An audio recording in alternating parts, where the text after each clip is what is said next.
Hello, and welcome to Launch Rural Nevada Pitch Competition. This is your entrepreneur education element, and today we're going to be talking about the business model canvas. I'm Liz Heiman from Regarding Sales, and I will be your guide through building your business model using the business model canvas. Now, if you have been following along and participating in all of the different sessions that we've done, you will know that you had homework. Your homework for education session 1 was to develop a value proposition and do some customer discovery research and evaluate what you found. In education session 2, you were working on defining your ideal customer and customer segments, defining your cost of goods sold for your product. We call those COGS, and determining the minimum price to be profitable. So if you're going to sell your product, you have to sell it at a price that you can afford to make a profit.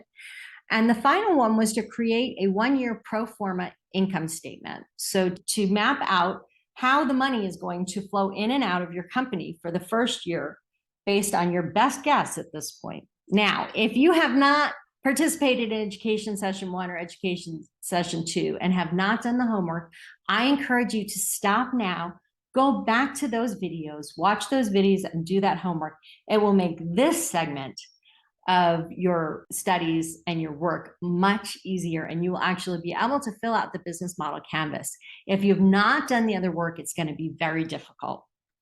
If you haven't, stop now, start the other videos, and join us later. And if you have already done it, well, then let's get going.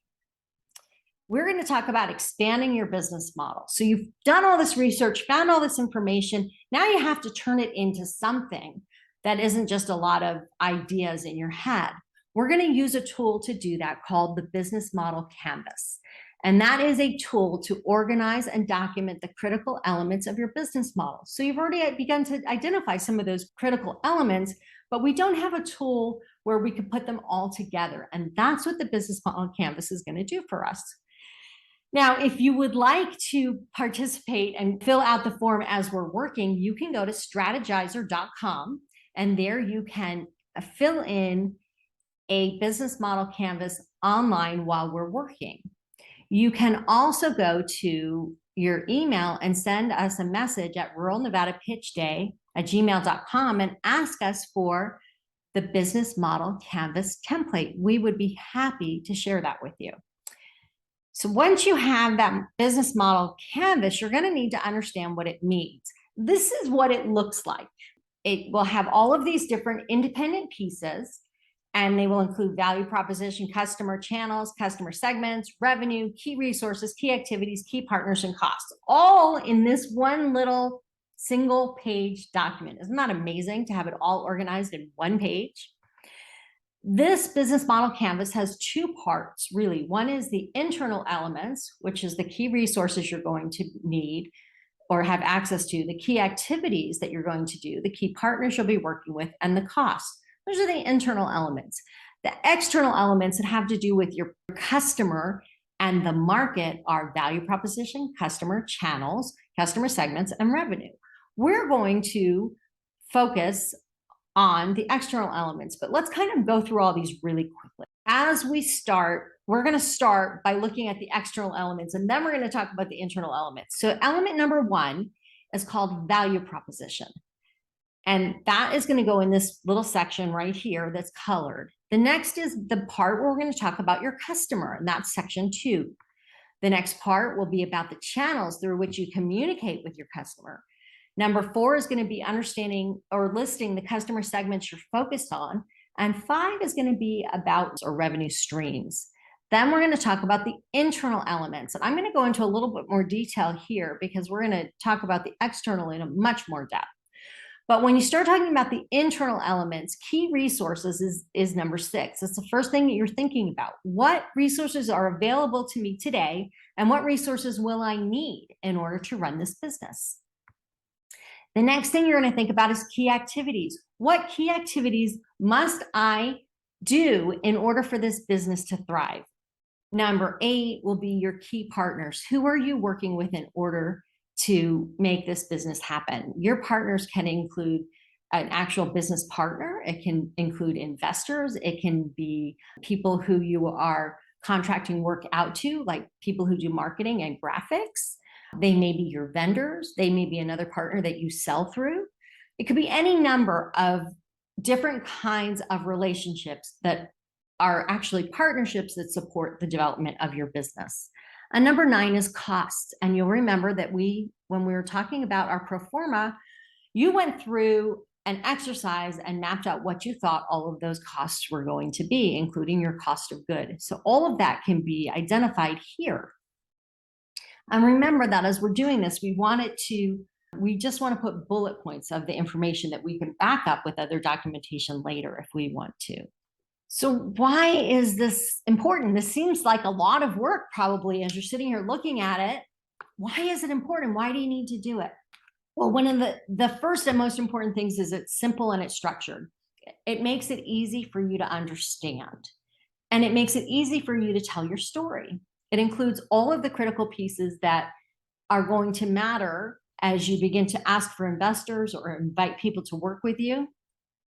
It will help you organize your thoughts and it will help you stay customer focused. Now, if you are thinking that you want funding, whether you want it from investors or you want it from a bank or you even want to ask friends and family, you will want some method to explain what you're doing, what the costs are, what your channels are, all of the things that are going to matter when you're trying to run your business, and that will help determine whether you're going to be successful or not. When people can see the story and they understand that you know the story, they are willing to invest, whether they're investing time or money or something else, ideas. So it's very important to have a simple way to tell your story that is complete. So you may be wondering, how is this different from a business plan? It's actually very different. This is your high-level thinking. So it's sort of a summary view. It's customer and market focused, and it's quick and easy to change. It's very visual. It's very high level. And it is the stuff that starts the conversation. Now, if you are going to build a business at some point, once you've thought through all of these things that we're doing in your business model canvas, you're going to want to create a business plan. Now, a business plan is each of these elements in much more detail. A business plan typically includes an executive summary, an industry overview, a market analysis, competitive analysis, management plan, operating plan, sales plan, marketing plan, financial plan. These are all pieces that you're going to need to go into great depth. These business plans can be 10, 20, even 100 pages. So that comes later. Once you've done this initial work to determine, is there a business? How would the business work? Does it make sense to people? And then you can start digging deeper into creating a business plan. For now, we're going to stay very high level and focus on the business model canvas. And you can use this in your competition, and you can also use it when you're asking for investors. Again, we're going to be talking about 2 different kinds of things as we're talking about the business model canvas: internal elements and external elements. The internal elements are the things that people want, how you make it, what it costs, how you do it. The external elements are focused on your customer.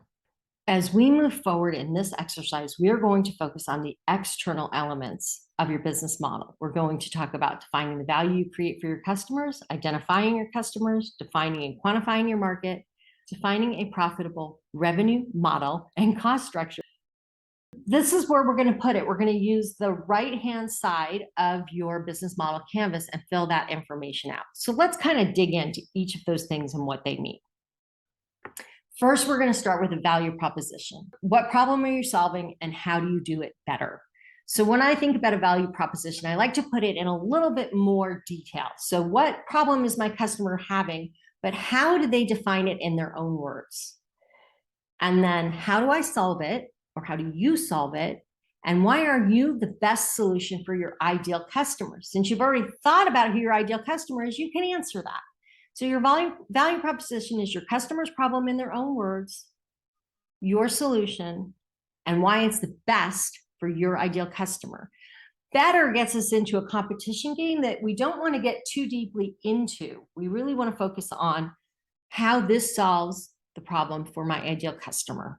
Once you identify what the value proposition is, you can go back and figure out the next question, which is really, who are you solving it for? What's the customer segment that you're focused on? Who are the people? What are their personas? All of those things that matter in order for you to effectively sell to those people. Who am I selling to? Because if my market gets too big, then I can't focus my story on my solution. I need to narrow my focus on the customer segment that is most appropriate for what I'm doing and the people who are most likely to buy. And then creating their personas, the stories about who these people are. So if you have a one-to-one business sale, then it might be a small business with a certain set of criteria around it. If you have a large business-to-business deal, it might be a kind of company with certain things that are true, and then stories about each of the different buyers that are involved in the buying process. Now, if it's business to consumer, it's pretty simple. We can tell a story about who is our ideal market, who's our ideal target. Am I selling to people who just graduated from college? Am I selling to grandparents? Who am I selling this product to primarily? So that's what we're going to do in the customer segment part. Channels is the next part, and that's really important because once you understand who your customer is and what problem they're having, we can start to think about where will they be. So when I'm in the selling part of this story, I need to figure out where are they looking for information about the problems that they have. What channels, like are they using social media? Are they reading magazines? Where are they looking for solutions or ideas? When you're selling, you want to identify what channels people are using. Are they using Google searches? Are they using LinkedIn? How are they finding the answers to the questions that they have? That's the channel that I want to be on in order to reach them. Now, once I start working with a customer on the far end of the journey, once they've already become customers, I may use different channels than I used to reach them initially. I'm probably not going to use social media ads. I'm probably not going to use search engine optimization to reach them. I'm going to use channels that we use when communicating with a customer. They might include things like email and text messaging. You might also create a customer portal where they can interact with you directly around certain things. Now, then there's that middle part. So there's the people that are out there that I'm trying to get their attention. Those are my prospects. Now I have those people that have found me, and now I'm in the process of helping them make a decision, or I'm selling to them and they're buying from me. We're in this process. How am I going to communicate with them during that time in our relationship? And I could be doing it with email or with text messaging. I might use LinkedIn sometimes because they're not answering my emails, and maybe I can catch their attention on LinkedIn because they're busy. So thinking about what's the best way to communicate with those people that I'm in the process of selling to. The channels are important. There are lots of different ways to communicate. Understand your customers and what's the best way to communicate with them, whether they're prospects or prospects that are in process of buying, or whether they're people who you're already working with. Know what channel you're going to use to communicate with. Now, the next thing that we're going to talk about is customer relationship. And this is your plan for finding and keeping customers. So our relationship with our customers starts very early in their customer journey. And the most important thing that we need to do in the customer relationship is to build trust and to continue to build trust. So one of the reasons that we put content out into the world, because it shows them we are knowledgeable about the problem that they're having. That's the first step in building trust. As this relationship is evolving, we're going to build trust by being curious and compassionate and creative and helping them solve problems and listening to what they're saying and connecting our solution to their problems directly. And as that grows, that relationship grows, and they buy from us because we have solved their problem in a way that they are comfortable with and they trust they'll get a good solution, they become our customer. Well, that relationship has to continue. We need to think about how are we going to build that relationship over time, meet more people, grow the business that we have, get them to buy more from us. This is all part of customer relationship. It ties to channels because the mechanism that we use for communicating is going to vary depending upon the relationship, who it's with, and where we are in the relationship. But we really need to think about how are we going to create, build, and maintain customer relationships. The last piece of this is your revenue stream. So what are you selling? Maybe it's just one product. Maybe it's a product and supporting materials. Maybe it's multiple products. Maybe it's a product and something that is peripheral. For instance, you have a building that has more square feet than you need. So you're making and selling your product, but maybe you're renting space too. That, by the way, is a revenue stream. So what is it that you're selling that's bringing revenue into the business? And then what are you charging for the things that you're selling? The next thing is, how do you get paid? Now, it used to be really simple. You handed somebody gold, and then we had money, and then we had checks, and it was still relatively simple. Someone wrote a check and sent it to you. Now there are so many avenues for receiving payment. There are so many tools, and are they paying at a store and giving a credit card? Are they paying online and giving a credit card? Are they using a certain app? Are they using PayPal? Are you using, there's so many different options. Are they putting money directly into your account? So understanding how your customers are going to want to pay and how you need to receive the money and working that out is very important. The final thing is, and what we were talking about before, is other revenue streams. So there's the primary product, and then what other things might you make money on? For instance, customers of mine, that they sell a product, but in addition to selling a product, they sell consulting to support the product. Or I have another customer that they sell a product, and another revenue stream is service contracts. So thinking about what are the different ways that you're receiving money to make your business run. So that's it. That is your homework now, is to create your value proposition, your customer relationship plan, your channel plan, your customer segments, and your revenue streams. These are all bulleted. These are not long paragraphs.